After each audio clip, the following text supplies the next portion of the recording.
3개월 기다려라. 미국이 동맹국을 벌였습니다. 전쟁 한가운데서 미사일이 바닥났는데 돌아온 대답이 3개월이었습니다. 펜타곤이 발칵 뒤집혔습니다. 그런데 한국은 달랐습니다. 단 48시간 만에 미사일을 찍어내 수송기에 실었습니다.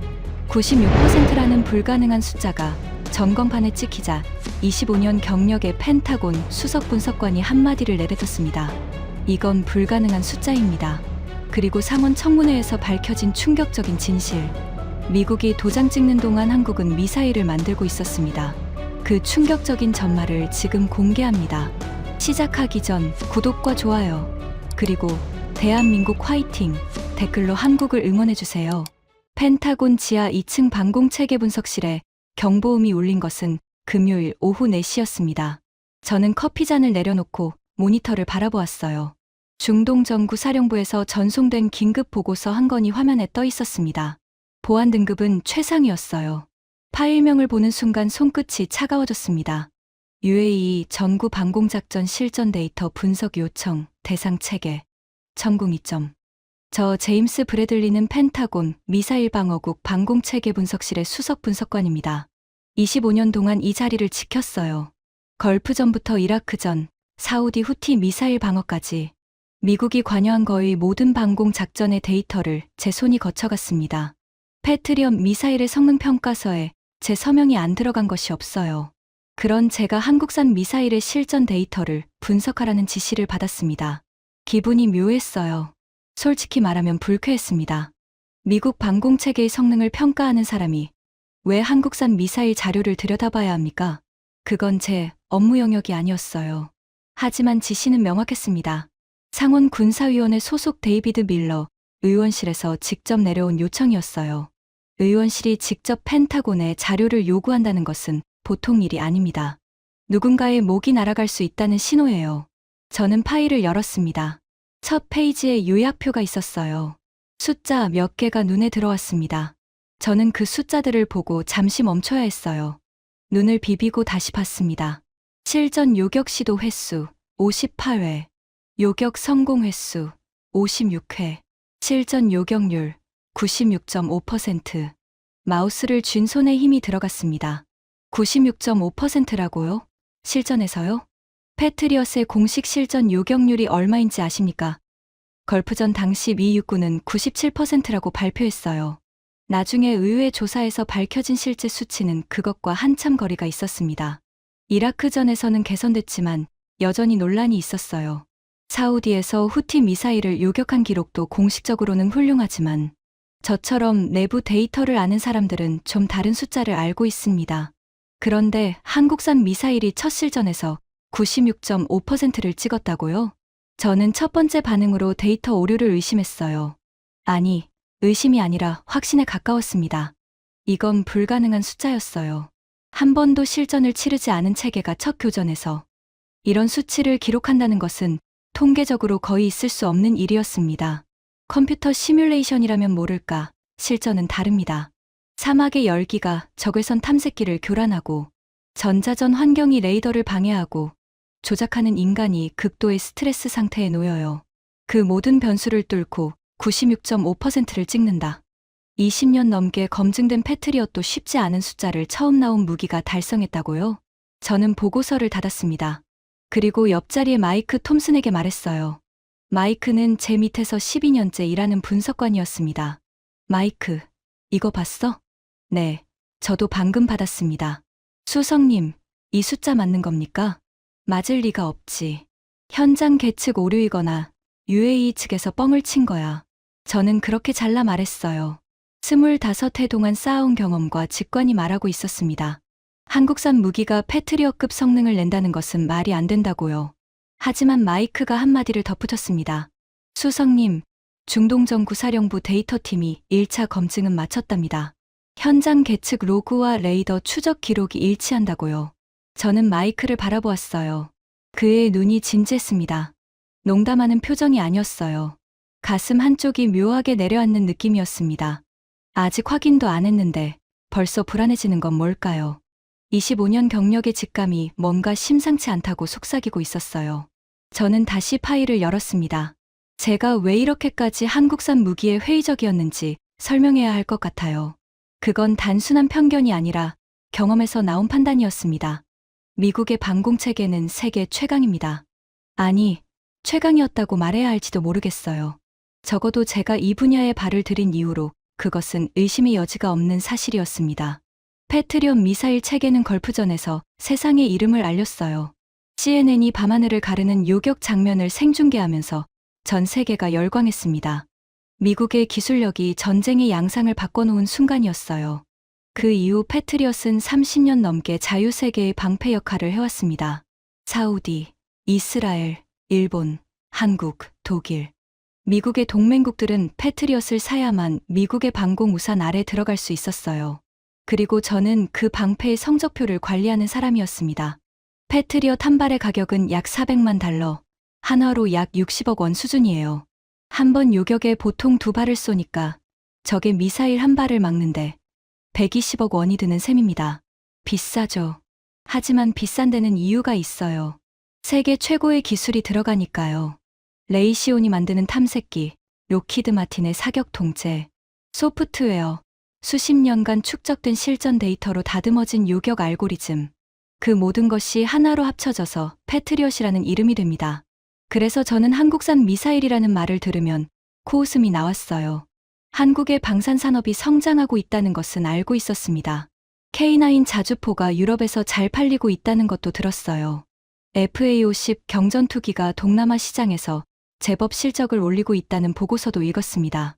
하지만 자주포와 방공 미사일은 차원이 다른 이야기예요. 방공 미사일은 방산의 꽃이라고 불립니다. 마하 3에서 마하 10으로 날아오는 표적을 공중에서 정확히 맞춰야 해요. 날아가는 총알을 총알로 맞추는 것과 같은 기술입니다. 탐색기의 정밀도, 유도 알고리즘의 계산 능력, 로켓 모터의 추진력, 이 모든 것이 최고 수준이어야 하나의 미사일이 완성돼요. 미국은 이 분야에서 70년의 역사를 가지고 있습니다. 나이키 시절부터 호크, 패트리엇, 사드까지. 그 70년의 시행착오와 수조 달러의 투자가 오늘의 미국 방공체계를 만들었어요. 한국은요? 천궁이라는 이름을 제가 처음 들은 것이 불과 몇 년 전이었습니다. LIG넥스원이라는 회사 이름은 그전에는 들어본 적도 없었어요. 한화라는 이름은 알았지만 그것도 한국의 재벌 정도로만 알고 있었을 뿐이었습니다. 가격을 들으면 더 웃겼어요. 천궁이의 미사일 한 발 가격이 100만 달러 수준이라고 했습니다. 한화로 약 15억 원이에요. 패트리엇의 4분의 1 가격입니다. 세상의 4분의 1 가격에 같은 성능을 내는 물건은 없어요. 그건 경제학의 기본이에요. 싸면 이유가 있는 겁니다.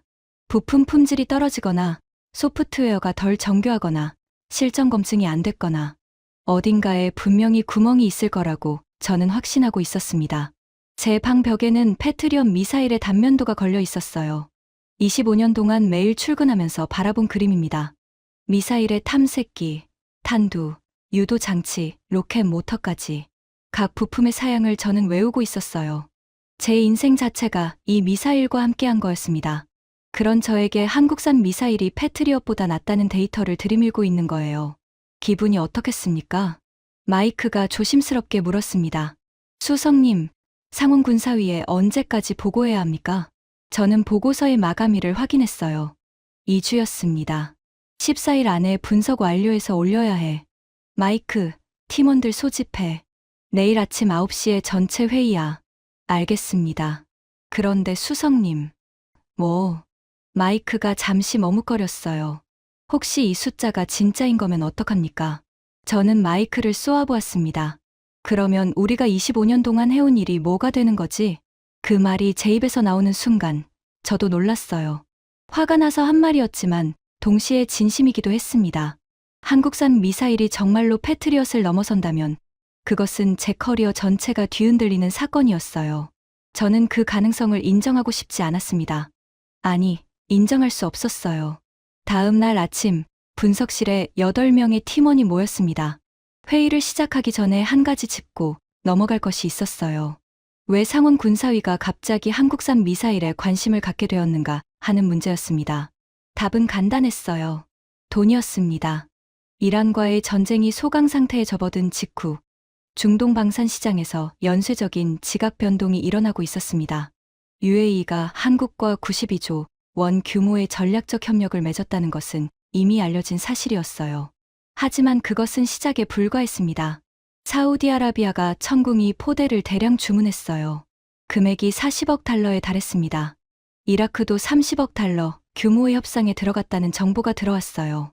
카타르와 쿠웨이트도 한국 측에 문의를 넣었다는 보고가 있었습니다. 이것이 의미하는 바가 뭔지 아십니까? 미국이 수십 년간 독점해온 중동 방공 시장이 무너지고 있었던 겁니다. 패트리엇은 한 세트에 약 10억 달러예요. 미사일과 유지보수, 교육까지 포함하면 수십 년간 수백억 달러가 흘러들어오는 구조입니다. 중동 국가들은 패트리엇 말고는 선택지가 없었어요. 러시아의 S-400을 사면 미국의 제재를 받으니까요. 미국산을 사는 수밖에 없었습니다. 그런데 한국이 나타났어요. 미국제가 아니면서도 러시아제도 아닌 제3의 선택지가 갑자기 생긴 겁니다. 게다가 가격은 4분의 1이고 성능은 실전에서 입증됐다고 하니 중동 국가들이 귀가 솔깃하지 않을 수 없었어요.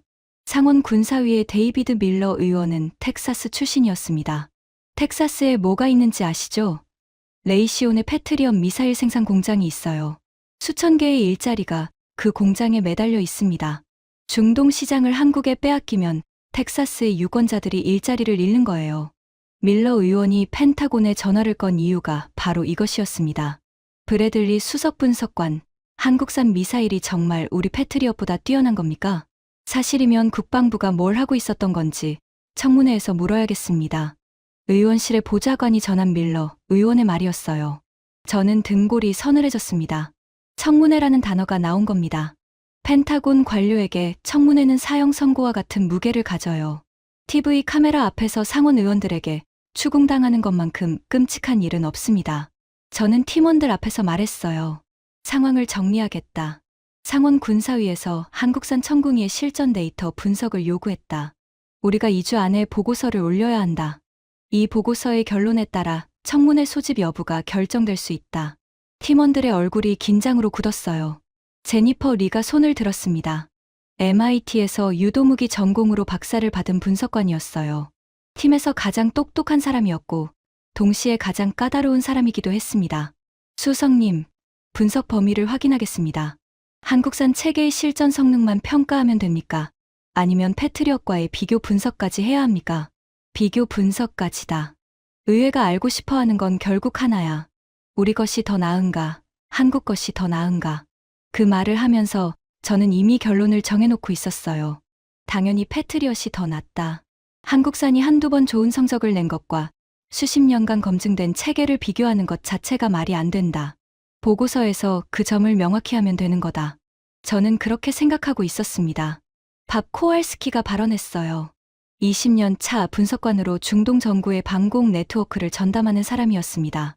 수석님, 한 가지 문제가 있습니다. 뭐지?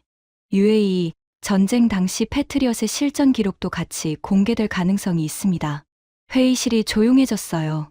밥이 말하려는 것이 뭔지 모두 알고 있었습니다. 패트리엇은 이번 전쟁에서 빛나는 성적을 내지 못했어요. 성능의 문제가 아니었습니다. 보급의 문제였어요. UAE가 긴급하게 추가 미사일을 요청했을 때 미국이 뭐라고 했는지 아십니까? 3개월 기다리라고 했습니다. 전쟁이 한창인데 3개월을 기다리라고요. 저도 그 사실을 알고 있었어요. 하지만 그것은 패트리엇의 문제가 아니라 미국의 군수 관료 시스템의 문제였습니다. 수출 무기의 긴급 보충에는 국무부의 승인이 필요하고 의회에 통보해야 하며 최종 사용자 확인서를 받아야 하고 생산 라인의 가용 물량을 확인해야 하고 한 발의 미사일을 보내는데 도장이 12개가 필요한 시스템이었어요. 그 사이에 한국은 48시간 만에 미사일을 만들어서 수송기에 실어보냈다는 겁니다. 저는 그 대목에서 처음으로 불편한 감정이 아닌 다른 것을 느꼈어요. 그것은 호기심이었습니다. 48시간이라고? 어떻게 그게 가능하지? 하지만 그 호기심을 입 밖에 내지는 않았습니다. 대신 이렇게 말했어요. 보급 문제는 별도 항목으로 다루겠다. 핵심은 성능 비교다. 데이터를 가져와. 교전 기록, 레이더 추적 로그, 요격 시퀀스 전부. 숫자로 말하자. 회의가 끝나고 팀원들이 빠져나갔습니다. 저만 남아서 창밖을 바라보았어요. 펜타곤의 창문은 작습니다. 사각형의 작은 유리 너머로 워싱턴의 겨울 하늘이 잿빛으로 내려앉아 있었어요. 25년이었습니다. 25년 동안 저는 미국의 방공체계가 세계 최강이라는 확신 위에 서 있었어요. 그 확신이 제 정체성이었고, 제 직업이었고, 제 자부심이었습니다. 그런데 지금 그 확신의 토대에 금이 가기 시작한 것 같은 느낌이 들었어요. 아주 가느다란 금이요. 아직은 무시할 수 있었습니다. 하지만 무시하고 싶지 않은 자신을 발견한 것이 더 무서웠어요. 저는 고개를 저었습니다. 아니야. 데이터를 보면 답이 나온다. 한국산이 패트리엇을 이길 리가 없어. 25년의 경험이 그렇게 말하고 있잖아. 그렇게 스스로를 다독이면서 사무실을 나섰어요. 그때까지만 해도 저는 몰랐습니다. 그 데이터가 제 인생을 송두리째 뒤흔들어 놓을 거라는 것을요. 그리고 2주 후에 제가 상원 청문회장에 앉아서 미국 방산의 치부를 낱낱이 증언하게 될 거라는 것도요. 마이크가 가져온 첫 번째 데이터 파일을 열었을 때 저는 이미 결론을 정해놓고 있었습니다. 한국산은 안 된다. 패트리엇이 최고다.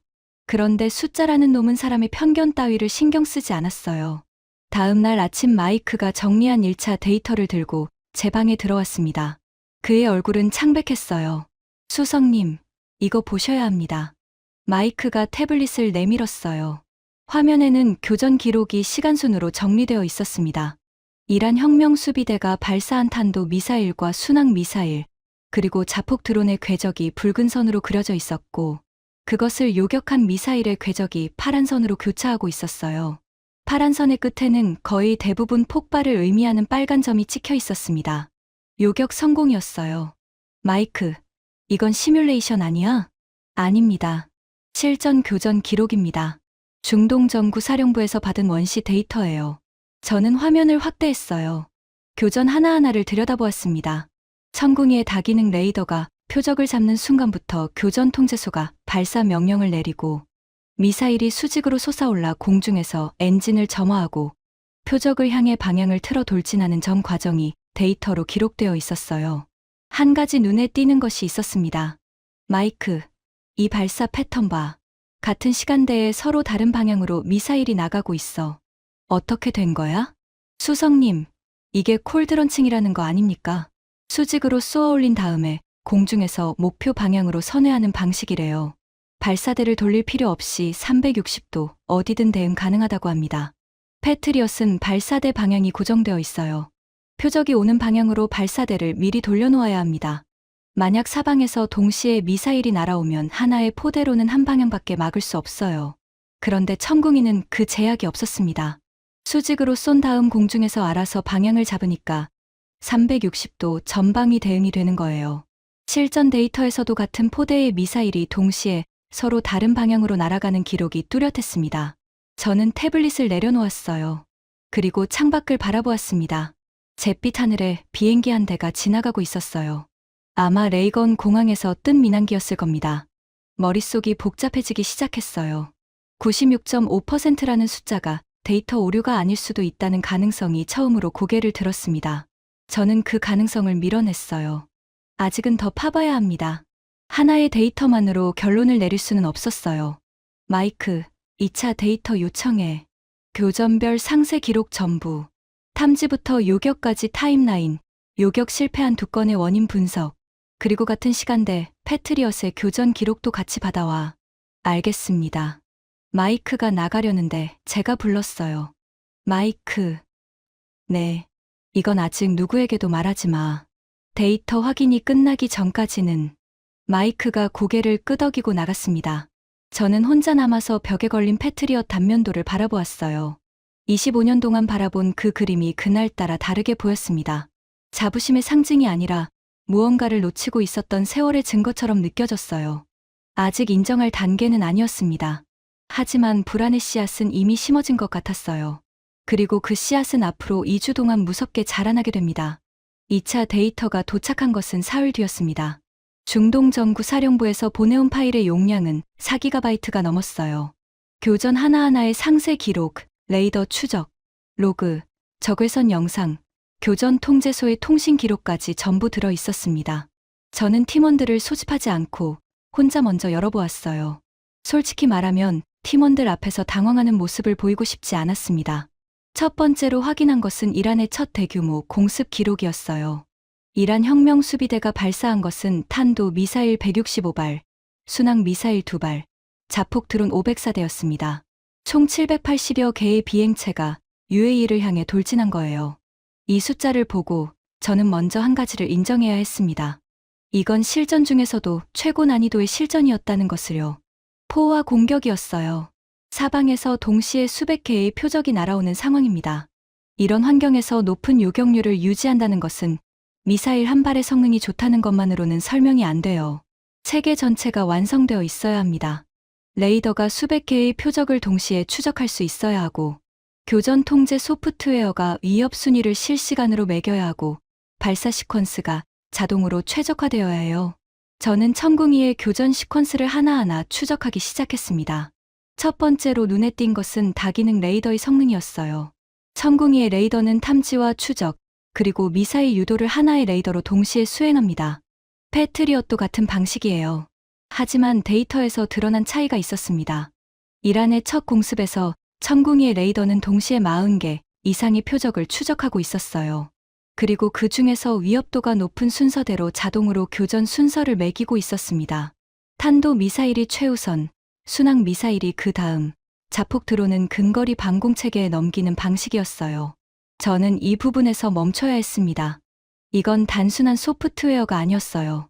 위협 분류 알고리즘이 실시간으로 돌아가면서 수백 개의 표적 중에서 어떤 것을 먼저 잡아야 하는지를 판단하고 있었습니다. 탄도 미사일과 자폭 드론이 동시에 날아올 때 천궁이는 미사일을 잡고 드론은 다른 체계에 넘겼어요.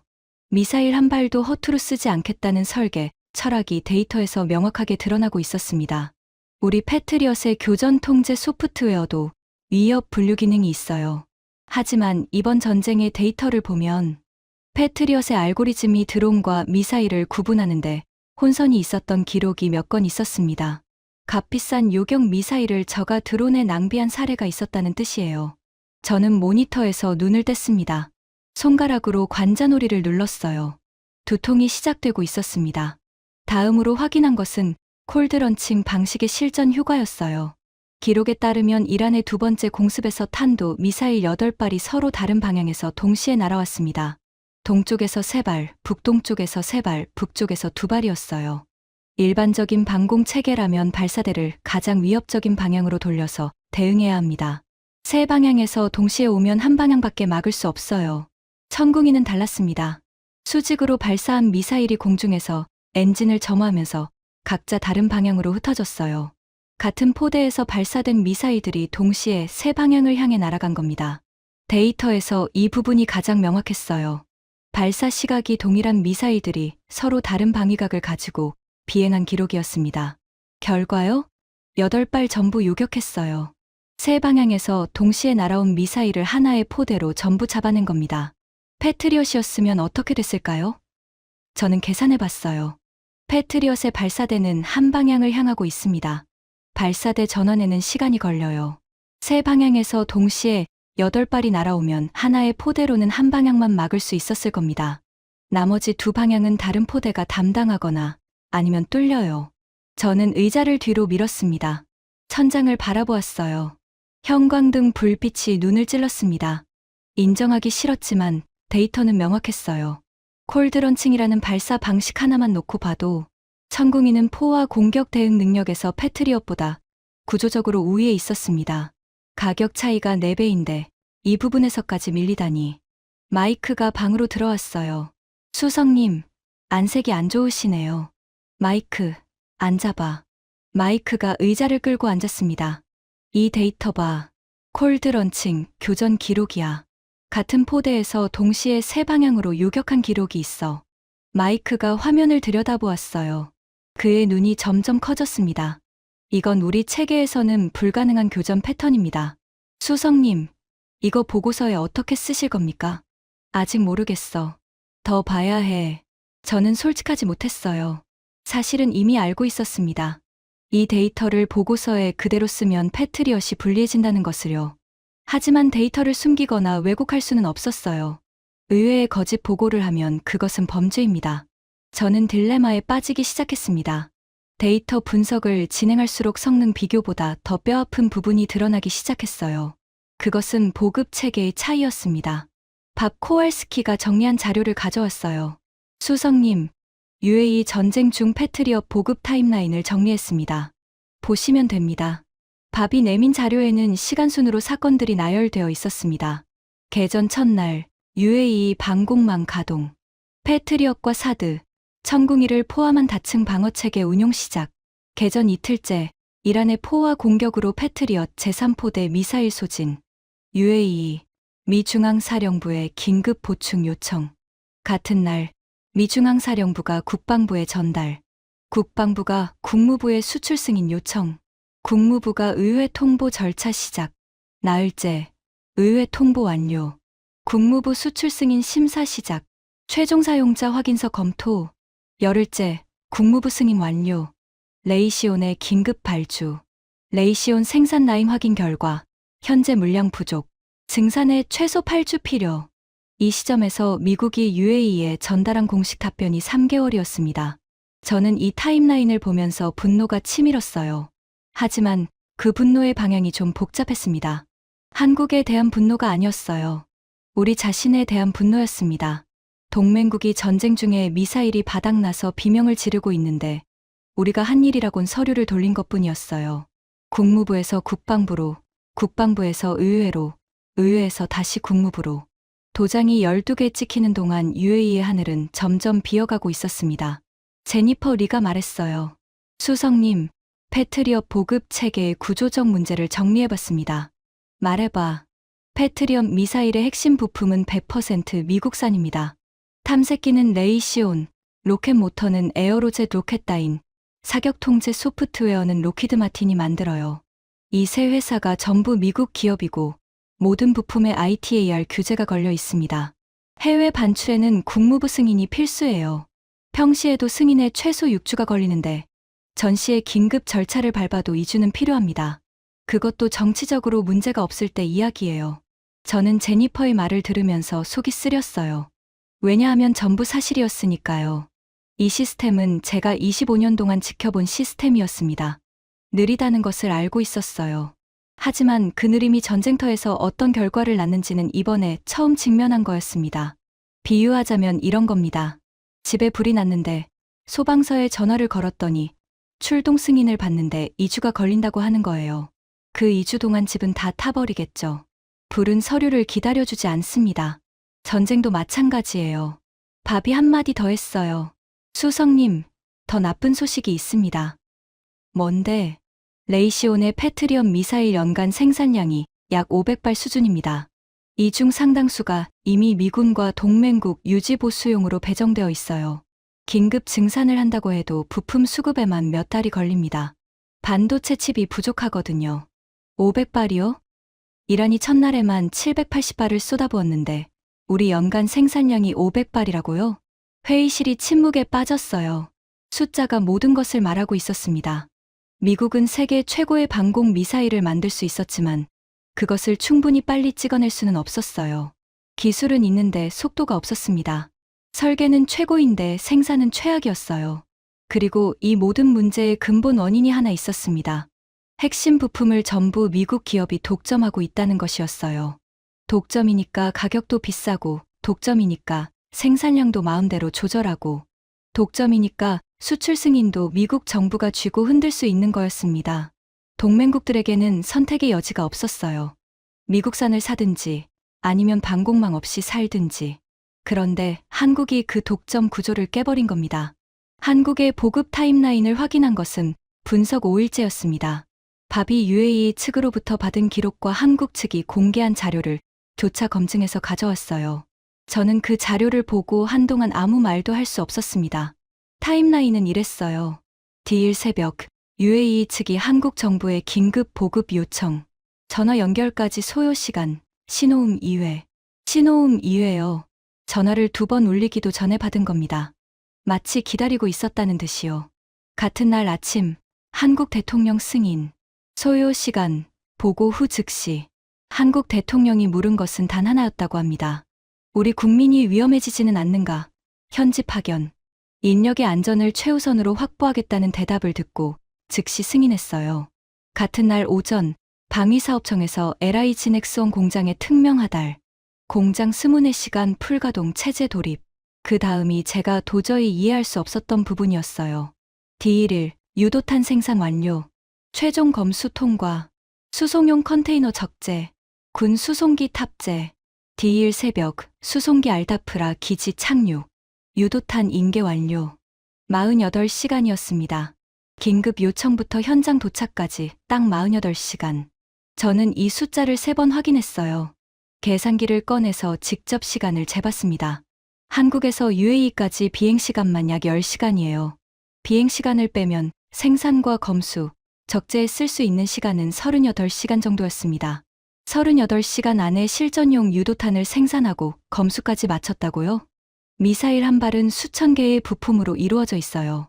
탐색기가 있고, 제어 컴퓨터가 있고, 탄두가 있고, 로켓 모터가 있어요. 이것들을 조립하고, 회로를 검사하고, 탐색기의 광학창을 교정하고, 로켓 모터의 결합 상태를 확인하는데 보통 우리 기준으로 수주가 걸립니다. 한국은 그것을 38시간 만에 해냈어요. 어떻게? 답은 제니퍼가 찾아냈습니다. 수석님, 핵심은 국산화율입니다. 국산화율? 천궁이의 핵심 부품 국산화율이 90% 이상이에요. 탐색기, 제어 컴퓨터, 로켓 모터 전부 한국 기업이 자체 기술로 만듭니다. 해외 수입 부품이 거의 없어요. 그래서 해외 부품을 기다릴 필요가 없다는 뜻입니다. 우리 패트리엇은 핵심 부품이 여러 업체에 분산되어 있고 일부는 해외 공급망에 의존해요. 긴급 증산을 하려면 모든 업체에 동시에 발주를 넣고 부품이 모일 때까지 기다리고 그래야 조립을 시작할 수 있어요. 한국은 달라요. 핵심 부품을 전부 자기 나라 안에서 만드니까 공장에 명령 하나 내리면 바로 라인이 돌아가는 거예요. 해외 승인도 필요 없고 수입 통관도 필요 없고 환율 변동도 신경 쓸 필요 없어요. 공장 문 열고 스위치 켜면 미사일이 나오는 구조입니다. 저는 제니퍼의 설명을 들으면서 등에 식은 땀이 흐르는 것을 느꼈어요. 국산화 90%라는 숫자의 의미를 저는 그제야 이해했습니다. 그것은 단순한 기술적 성취가 아니었어요. 전략적 자율성이었습니다. 누구의 눈치도 보지 않고 누구의 승인도 기다리지 않고 자기 뜻대로 무기를 만들고 보급할 수 있는 능력이었어요. 미국은 세계 최고의 기술을 가지고 있습니다. 하지만 그 기술이 관료주의와 독점 구조에 묶여서 전쟁터에서 제때 쓸 수 없는 상황이 벌어진 거예요. 반면 한국은 기술도 있고 그 기술을 즉시 실행에 옮길 수 있는 시스템까지 갖추고 있었습니다. 3개월 대 48시간. 90배의 차이. 이 차이를 만든 것은 기술력의 차이가 아니었어요. 시스템의 차이였습니다. 그리고 솔직히 말하면 의지의 차이이기도 했어요. 밥이 조용히 말했습니다. 수석님, 한 가지 더 있습니다. 또 뭐가 있어? 한국의 민간 엔지니어 8명이 UAE 현장에 남아서 천궁이를 관리했다는 기록이 있습니다. 전쟁 중에요. 본사에서 철수 명령이 내려왔는데 자발적으로 남았다고 합니다. 저는 잠시 멈췄어요. 민간인이 전쟁터에? 네, 교육팀이었다고 합니다. UAE 군 운용 요원의 숙련도가 아직 완벽하지 않아서 시스템이 100% 성능을 내려면 한국 엔지니어의 지원이 필요했다고 해요. 그래서 남았답니다. 기록에도 남기지 않고요. 저는 창밖을 바라보았어요. 워싱턴의 하늘은 여전히 잿빛이었습니다. 민간인 엔지니어가 전쟁터에 남았다. 본사 몰래, 기록도 없이 자기가 세팅한 시스템이 제대로 작동하는 것을 확인하기 위해서. 이건 뭐라고 해야 할까요? 직업윤리, 국가에 대한 충성, 아니면 엔지니어로서의 자존심. 어떤 이름을 붙이든 간에 저는 그 순간 인정해야 할 것이 있었어요. 미국의 방산 시스템에서는 이런 일이 일어나지 않는다는 것을요. 우리의 군수업체 직원들은 계약서에 명시된 범위 안에서만 움직여요. 위험 수당, 보험, 법적 책임 문제가 복잡하게 얽혀 있으니까요. 전쟁터에 민간인이 남겠다고 하면 법무팀이 먼저 막을 겁니다. 한국은 달랐어요. 8명의 엔지니어가 목숨을 걸고 사막에 남았습니다. 미사일의 성능이 아무리 좋아도 그것을 운용하는 사람이 없으면 무용지물이에요. 그 8명이 없었다면 천궁이 요격률은 96%가 아니라 훨씬 낮았을 수도 있었습니다. 저는 그 사실을 메모장에 적었어요. 보고서에 넣을지 말지는 아직 결정하지 못했습니다. 하지만 적어두지 않으면 잊어버릴 것 같았어요. 아니, 잊고 싶지 않았습니다. 마이크가 물었어요. 수석님, 표정이 좀 달라지셨는데요. 뭐가? 처음에 이 프로젝트 시작할 때는 화가 나 계신 것 같았는데 지금은 좀 다른 것 같아요. 저는 마이크를 쳐다보았습니다. 나도 모르겠어, 마이크. 나도 내 감정을 모르겠어. 솔직한 대답이었어요. 분노는 줄어들고 있었지만 그 자리를 뭐가 채우고 있는지 저도 알 수 없었습니다. 존경인지, 시기인지, 자괴감인지, 아니면 그 모든 것이 뒤섞인 것인지. 한 가지는 확실했어요. 보고서의 결론이 제가 원했던 방향으로 가지 않을 수도 있다는 것이었습니다. 분석 8일째, 예상치 못한 자료가 도착했어요. 이스라엘 방위군 방공사령부의 비공식 기술 평가서였습니다. 나토 정보 공유 채널을 통해 흘러들어온 것이었어요. 보안 등급이 높아서 우리 팀만 열람할 수 있었습니다. 이스라엘이라면 아이언돔을 운용하는 나라예요. 세계에서 실전 방공 경험이 가장 풍부한 나라이기도 합니다. 하마스의 로켓 수천 발을 막아본 경험이 있는 사람들이에요. 방공에 관한 한 이스라엘의 평가는 세계 최고의 권위를 가집니다. 그런 이스라엘이 천궁이를 평가했어요. 제니퍼가 핵심 내용을 번역해서 가져왔습니다. 수석님, 이스라엘 평가서의 결론 부분입니다. 저는 읽기 시작했어요. 천궁이 체계는 중거리 방공 영역에서 세계 최상위 수준의 성능을 보여주었다. 특히 포화 공격 환경에서의 다방향 동시 교전 능력은 콜드 런칭 방식의 장점을 극명하게 보여준 사례다. 96%대의 실전 요격률은 아이언돔의 운용 초기 수치와 비교해도 뛰어난 성과이며 능동 레이더 유도 방식의 정확도가 실전에서 입증된 첫 번째 사례로서 기술적 의의가 크다. 저는 한 문장 읽을 때마다 심장이 무거워지는 것을 느꼈어요. 이스라엘이 인정한 거예요. 방공의 본고장이, 실전 경험의 최강자가 한국산 미사일의 성능을 공식적으로 인정한 겁니다. 제니퍼가 말했어요. 수석님, 이스라엘 평가서에 한 가지 더 흥미로운 내용이 있어요. 뭔데? 이스라엘이 천궁이의 능동 레이더 유도 방식에 주목하고 있습니다. 아이언돔과 데이비드 슬링은 반능동 유도 방식이거든요. 미사일이 발사된 후에도 지상 레이더가 계속 표적에 전파를 쏘아줘야 해요. 하지만 천궁이는 미사일 자체에 레이더가 달려 있어서 발사 후 알아서 표적을 추적합니다. 이 말은 지상 레이더가 미사일 유도에 매달리지 않아도 된다는 뜻이에요. 그 여유분으로 다른 표적을 추적할 수 있으니까 동시 교전 능력이 올라가는 거죠. 쏘고 잊어버리는 방식이라는 거지?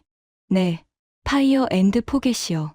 패트리어 PAC-3 MSE도 이 방식이긴 합니다만 천궁이의 구현 방식이 좀 다른 것 같아요. 이스라엘 측에서는 한국의 능동 레이더 탐색기 기술이 상당한 수준이라고 평가하고 있습니다. 저는 보고서를 내려놓았어요. 그리고 벽에 걸린 패트리엇 단면도를 바라보았습니다. 25년 동안 바라본 그 그림이 갑자기 낡아 보였어요. 아니, 낡은 것은 그림이 아니라 저희 생각이었을지도 모릅니다. 밥이 또 다른 소식을 가져왔어요. 수석님, 나토 방공위원회에서 천궁이의 실전 데이터를 공식 요청했답니다. 폴란드와 루마니아가 한국산 방공체계에 관심을 보이고 있다는 정보도 있어요. 나토까지? 네. 유럽 동맹국들이 러시아 위협에 대비해서 방공체계를 강화하려고 하는데 패트리엇은 비싸고 물량이 부족하니까 대안을 찾고 있는 거죠. 저는 손으로 얼굴을 감쌌어요. 이건 단순한 중동 시장의 문제가 아니었습니다. 유럽까지 한국산에 관심을 보이기 시작하면 그것은 미국 방산의 근간이 흔들리는 거예요. 패트리엇 시스템은 나토 방공통합망의 핵심입니다. 그것이 한국산으로 대체되기 시작하면 미국의 군사적 영향력 자체가 축소되는 겁니다. 이건 무기 하나의 문제가 아니었어요. 지정학적 판도가 바뀌는 문제였습니다. 제니퍼가 조용히 말했어요. 수석님, 저 한 가지 여쭤봐도 될까요? 뭔데? 수석님은 한국계인 저한테 좀 불편하신 거 아닌가 생각했었어요. 한국산 미사일 분석하라고 했을 때 제가 뭔가 편향될 거라고 보신 거 아닌가 하고요. 저는 솔직히 놀랐어요. 그런 생각을 한 적이 없었거든요. 제니퍼는 미국인이었습니다. MIT에서 공부하고 펜타곤에서 일하는 미국 시민이었어요. 제니퍼, 너는 미국인이야. 한국 가본 적도 없잖아. 네, 저도 그래요. 그래서 말씀드리는 건데 저는 이 데이터를 미국인의 눈으로 보고 있어요. 그리고 미국인의 눈으로 봐도 이 숫자들은 무시할 수 없습니다. 수석님, 보고서를 정직하게 써야 해요. 저는 제니퍼를 바라보았어요. 그 눈에는 분석관으로서의 자존심이 빛나고 있었습니다. 데이터에 충실하겠다는 직업 윤리요. 알아. 나도 알아. 그 말이 제 입에서 나올 줄은 몰랐어요. 하지만 나왔습니다. 그리고 그 말을 한순간 어깨에서 무거운 것이 하나 내려간 느낌이 들었어요. 분석 12일째, 보고서 마감 이틀 전이었습니다. 사무실에 들어온 밥에 얼굴이 하얗게 질려 있었어요. 수석님, 큰일입니다. 왜 그래? 밀러 의원실에서 연락 왔습니다. 청문회가 확정됐어요. 뭐라고? 보고서도 아직 안 올렸는데? 의원실에서 기다릴 수 없다고 합니다. 사우디가 한국산 계약 서명했다는 뉴스가 오늘 아침에 터졌어요. 40억 달러입니다. 밀러 의원 지역구인 텍사스에서 난리가 났답니다. 레이시온 노조에서 일자리 걱정하는 성명을 냈어요. 저는 의자에 털썩 주저앉았어요. 사우디까지 한국으로 갔다.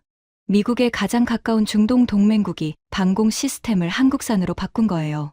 이건 UAE와는 차원이 다른 충격이었습니다.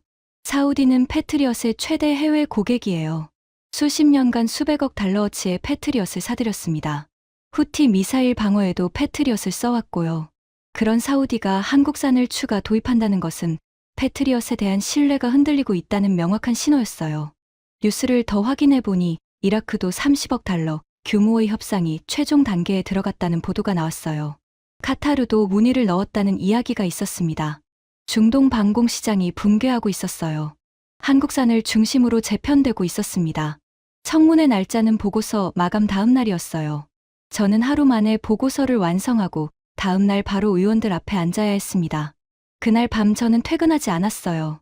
사무실에 남아서 보고서를 썼습니다. 쓰면서 계속 고민했어요. 어떤 결론을 내릴 것인가. 데이터는 명확했습니다. 천궁이의 실전 성능은 패트리엇에 비해 열등하지 않았어요. 오히려 몇 가지 영역에서는 우위에 있었습니다. 콜드런칭에 의한 전방위 대응 능력, 능동 레이더 유도에 의한 동시 교전 능력, 그리고 무엇보다 국산화 90%에 기반한 전시 보급 능력. 가격은 4분의 1이면서도 성능은 동등 이상이었어요. 반면 패트리엇은 보급 체계에서 결정적인 약점을 드러냈습니다. 3개월이라는 보급 소요 시간은 전시에는 사형 선고와 같았어요. 제가 써야 할 결론은 하나였습니다. 그리고 그 결론은 제가 25년 동안 믿어온 모든 것을 뒤집는 내용이었어요. 저는 키보드 위에 올린 손가락을 한동안 움직이지 못했어요. 새벽 2시쯤이었을 겁니다. 사무실에 저 혼자 남아 있었어요. 형광등이 지직거리는 소리만 들렸습니다. 커피는 식어 있었고 도넛은 딱딱해져 있었어요. 저는 벽에 걸린 패트리엇 단면도를 바라보았습니다. 25년 동안 매일 바라본 그 그림이었어요. 한국의 엔지니어들이 떠올랐어요. 전쟁터에 남았던 그 8명의 사람들. 기록에도 남지 않는 밤을 새워가며 시스템을 최적화했던 사람들. 자기가 만든 기계가 제대로 작동하는 것을 확인하겠다며 목숨을 걸었던 사람들. 미국에도 훌륭한 엔지니어들이 있어요. 세계 최고의 기술자들이 레이시온에, 로키드 마틴에, 노스롭 그루먼에 있습니다. 하지만 그 기술자들이 전쟁터에 남겠다고 자원한 적이 있었나요? 본사에 보고도 하지 않고, 기록에도 남기지 않고 그냥 남았던 적이 있었나요? 저는 결론을 쓰기 시작했어요. 패트리엇은 여전히 세계 최고 수준의 방공 체계다. 이 점은 변함이 없다. 하지만 천궁이는 패트리엇과 동등하거나 일부 영역에서 우위에 있는 성능을 실전에서 입증했다. 특히 전시 보급 체계에서 한국의 국산화 기반 모델은 미국의 관료주의적 보급 체계에 비해 압도적으로 우수하다. 미국 방산의 문제는 기술이 아니다. 시스템이다. 승인과 규제, 독점과 관료주의가 세계 최고의 기술을 전쟁터에서 무력화시키고 있다. 키보드를 두드리는 소리가 텅 빈 사무실에 울렸어요. 한 글자 한 글자가 제 가슴을 찌르는 것 같았습니다. 저는 25년 동안 패트리엇이 최고라고 믿어왔어요. 그 믿음이 틀리지 않았습니다. 패트리엇은 정말로 훌륭한 무기예요. 하지만 아무리 훌륭한 무기도 전쟁터에 제때 도착하지 못하면 소용이 없어요. 그리고 한국은 그것을 증명했습니다. 48시간 만에요. 보고서의 마지막 줄을 쓴 것은 새벽 5시였어요. 동이 트고 있었습니다. 펜타곤의 작은 창문으로 워싱턴의 하늘이 희미하게 밝아오는 것이 보였어요. 저는 파일을 저장하고 의자에 등을 기댔습니다. 눈을 감았어요. 몇 시간 후면 상원 군사위원회 청문회장에 앉아야 합니다. TV 카메라 앞에서 미국 의원들에게 이 보고서의 내용을 말해야 해요. 한국산 미사일이 패트리엇을 이긴 이유를 설명해야 합니다. 25년 동안 패트리엇의 수호자였던 제가 패트리엇의 한계를 증언해야 하는 거였어요. 가슴이 무거웠습니다. 하지만 동시에 이상하게 마음이 가벼웠어요. 데이터에 충실한 보고서를 썼다는 것이 분석관으로서의 자존심을 지켜준 것 같았거든요. 제니퍼가 말했던 것이 떠올랐어요. 보고서를 정직하게 써야 한다고요. 그 말이 맞았습니다. 저는 눈을 뜨고 시계를 확인했어요. 6시 15분이었습니다. 청문회까지 3시간 남았어요. 샤워할 시간은 없었습니다. 양복 재킷을 다시 입고 넥타이를 고쳐 맸어요. 거울에 비친 제 얼굴은 피곤했지만 눈빛은 맑았습니다. 25년 만에 처음으로 편견 없이 데이터를 바라본 사람의 눈이었어요. 사무실을 나서기 전에 한 번 더 패트리엇 단면도를 바라보았습니다. 이제 그 그림은 적이 아니었어요. 25년의 동반자였어요. 다만 동반자에게도 솔직해야 할 때가 있는 거죠. 가자. 진실을 말하러. 저는 혼잣말을 하고 문을 나섰습니다. 러셀 상원 사무동 216호 회의실은 이미 만석이었습니다.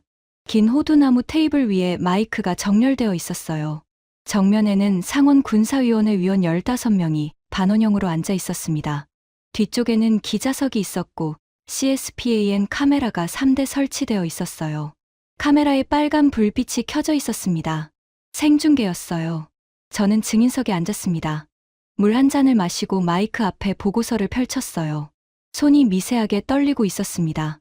25년 경력의 분석관이 청문회에서 손이 떨리다니. 하지만 이 보고서의 내용을 생각하면 떨릴 수밖에 없었어요. 밀러 의원이 입을 열었습니다. 브래들리 수석 분석관, 본론부터 들어가겠습니다. 한국산 천궁이 미사일의 실전 요격률이 96%라는 보도가 사실입니까? 사실입니다. 의원님. 중동정구 사령부의 원시 데이터를 저희 팀이 독립적으로 검증한 결과 96.5%의 실전 요격률이 확인되었습니다. 회의실이 술렁였어요. 의원들이 서로 눈을 마주쳤습니다. 밀러 의원의 목소리가 날카로워졌어요. 그러면 우리 패트리엇은 같은 전쟁에서 어떤 성적을 냈습니까? 저는 숨을 깊이 들이쉬었어요. 이 질문이 올 줄 알고 있었습니다. 패트리엇 체계의 요격 성능 자체는 우수했습니다. 다만 보급 체계에서 심각한 문제가 드러났습니다. UAE가 긴급 미사일 보충을 요청했을 때 미국의 공식 답변은 최소 3개월이었습니다. 3개월이요? 밀러 의원의 얼굴이 붉어졌어요. 전쟁 중에 동맹국에게 3개월을 기다리라고 했다는 겁니까? 그렇습니다. 의원님. 국무부 수출 승인, 의회 통보, 생산 라인 가동까지의 총 소요 시간입니다. 그러면 한국은 어떻게 했습니까? 48시간 만에 추가 유도탄을 생산하여 수송기로 현장에 전달했습니다. 회의실에 탄성이 터졌어요. 기자석에서 키보드 두드리는 소리가 물결처럼 퍼졌습니다. 캘리포니아 출신의 산체스 의원이 몸을 앞으로 기울였어요. 잠깐, 수석 분석관. 48시간과 3개월이면 90배 차이 아닙니까? 어떻게 그런 차이가 나는 겁니까? 한국은 무슨 마법이라도 부린 겁니까? 마법이 아닙니다. 의원님. 국산화율의 차이입니다. 국산화율이요? 천궁이의 핵심 부품 국산화율은 90% 이상입니다. 미사일의 탐색기, 제어 컴퓨터, 로켓 모터를 전부 한국 기업이 자체 기술로 만듭니다. 해외 수입 부품이 거의 없어요.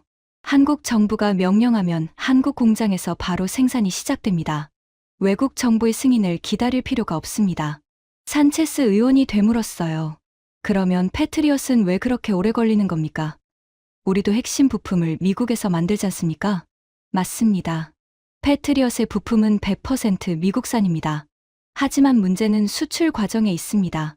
해외 동맹국에 미사일을 보내려면 국무부의 수출 승인이 필요하고 의회에 통보해야 하며 ITAR 규정 준수를 확인해야 합니다. 이 과정에 최소 2주에서 6주가 소요됩니다.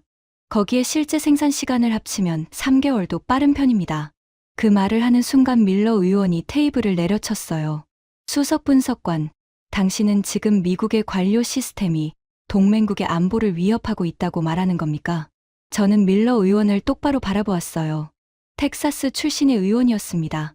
레이시온 공장이 있는 텍사스의 의원. 그가 듣고 싶어하는 답은 정해져 있었어요.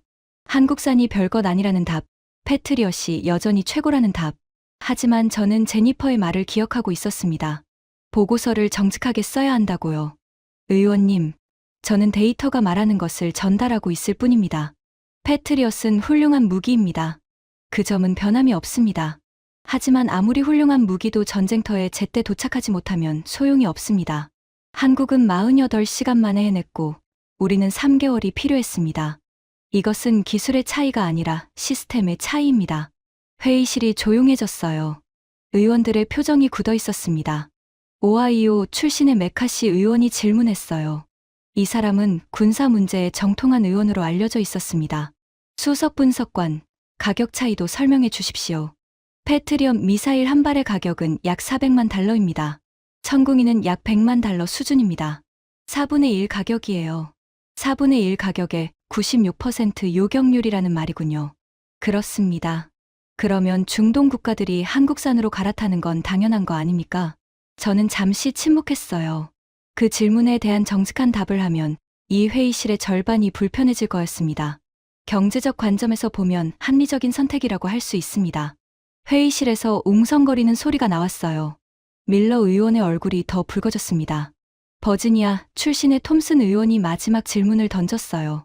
수석 분석관, 25년 동안 미국 방공 체계를 평가해 오셨습니다. 솔직하게 답해 주십시오. 미국이 중동 방공 시장에서 한국에 밀린 근본적인 이유가 뭡니까? 이 질문을 받는 순간 저는 벽에 걸린 패트리엇 단면도가 떠올랐어요. 25년을 함께한 그 그림이요. 의원님, 미국은 세계 최고의 방공 기술을 가지고 있습니다. 그것은 사실입니다. 하지만 기술만으로는 충분하지 않습니다. 저는 잠시 숨을 고르고 이어 말했어요.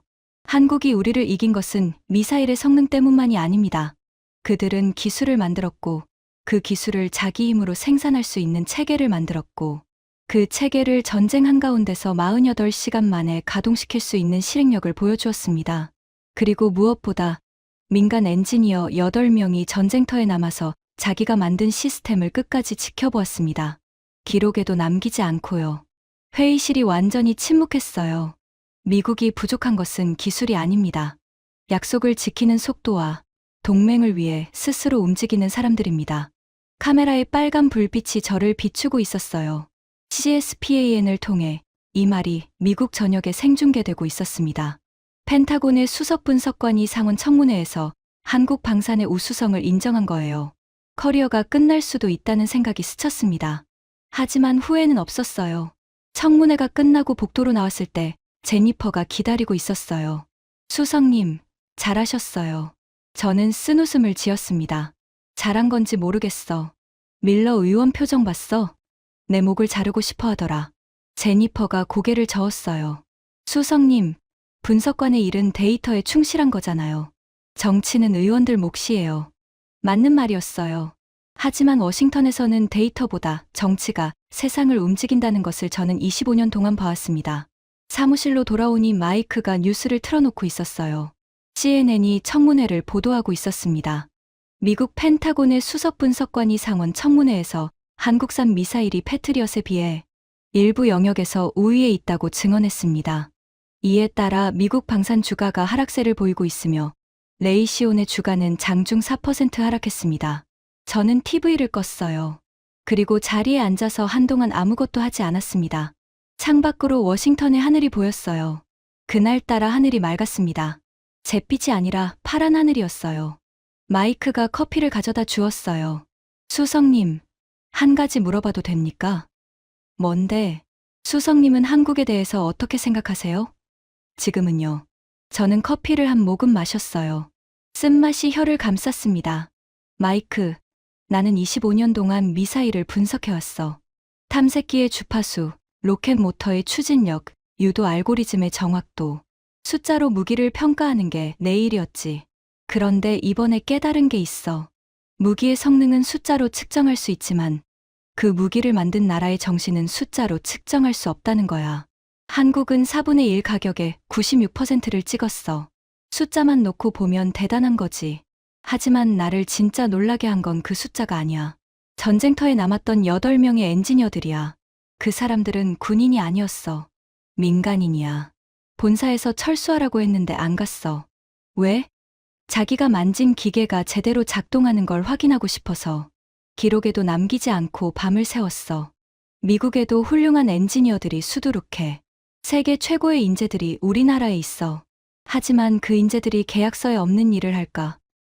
보험 적용이 안 되는 위험을 감수할까? 회사에 보고도 하지 않고 전쟁터에 남을까? 저는 커피잔을 내려놓았어요. 한국이 무서운 나라인 이유는 첨단 미사일을 만들어서가 아니야, 마이크. 평범한 엔지니어들이 특별한 일을 당연하게 해내서 무서운 거야. 그리고 그걸 특별하다고 생각하지 않아서 더 무서운 거지. 마이크가 잠시 동안 아무 말도 하지 않았어요. 그러더니 조용히 말했습니다. 수석님 말씀 듣고 나니까 96%가 아니라 그 뒤에 있는 사람들이 진짜 핵심이었던 것 같아요. 저는 고개를 끄덕였어요. 그래. 미사일은 도구야. 그 도구를 만들고, 지키고, 끝까지 책임지는 사람들이 진짜 방패인 거지. 저는 벽에서 패트리엇 단면도를 내리지 않았습니다. 그것은 25년 동안의 제 인생이니까요. 대신 그 옆에 메모 하나를 붙여놓았어요. 한국의 8명을 기억할 것. 짧은 메모였지만 저에게는 의미가 컸어요. 앞으로 무기 성능을 평가할 때 숫자만 볼 것이 아니라 그 숫자 뒤에 있는 사람들도 봐야 한다는 것을 잊지 않기 위해서였습니다. 청문회 이후 미국 의회에서는 방산 보급 체계 개혁 법안이 발의되었어요. 전시 긴급 보급 절차를 간소화하고 수출 승인 기간을 단축하는 내용이었습니다. 밀러 의원도 어쩔 수 없이 공동 발의자로 이름을 올렸어요. 텍사스의 일자리를 지키려면 패트리엇이 경쟁력을 되찾아야 하니까요. 레이시오는 생산 라인 증설 계획을 발표했고 로키드 마틴도 차세대 방공체계 개발을 앞당기겠다고 선언했습니다. 미국 방산업계 전체가 움직이기 시작한 거예요. 그 변화의 시작이 한 나라의 미사일이었어요. 4분의 1 가격에 96%를 찍은 미사일.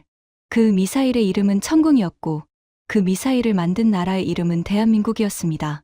여러분, 저는 25년 동안 미국 방산이 세계 최고라고 믿어왔습니다. 그 믿음이 완전히 틀린 것은 아니에요. 미국의 기술력은 여전히 세계 최정상입니다. 하지만 이번에 저는 배웠어요. 기술만으로는 부족하다는 것을요. 기술을 가진 나라는 많지만 그 기술을 전쟁 한가운데서 48시간 만에 실행에 옮길 수 있는 나라는 많지 않습니다. 미사일을 만드는 나라는 여럿이지만 기록에 남지 않는 밤을 새워가며 동맹국의 하늘을 지키는 엔지니어를 가진 나라는 흔하지 않아요. 대한민국은 그런 나라였습니다. 미사일의 눈도 만들고 뇌도 만들고 심장도 만들었어요. 그리고 그 미사일을 지키는 사람의 마음까지 만들었습니다. 이것이 저 제임스 브래들리가 25년 동안의 편견을 내려놓고 상원 청문회에서 진실을 말하게 된 이야기입니다. 지금까지 펜타곤 수석 분석관이 직접 겪은 충격적인 이야기였습니다. 대한민국의 기술력과 한국인의 저력을 널리 알릴 수 있도록 이 영상을 공유해 주세요. 여러분의 응원이 대한민국을 더 강하게 만듭니다. 구독과 좋아요도 부탁드립니다. 지금까지 감동날다였습니다. 감사합니다. 대한민국 파이팅!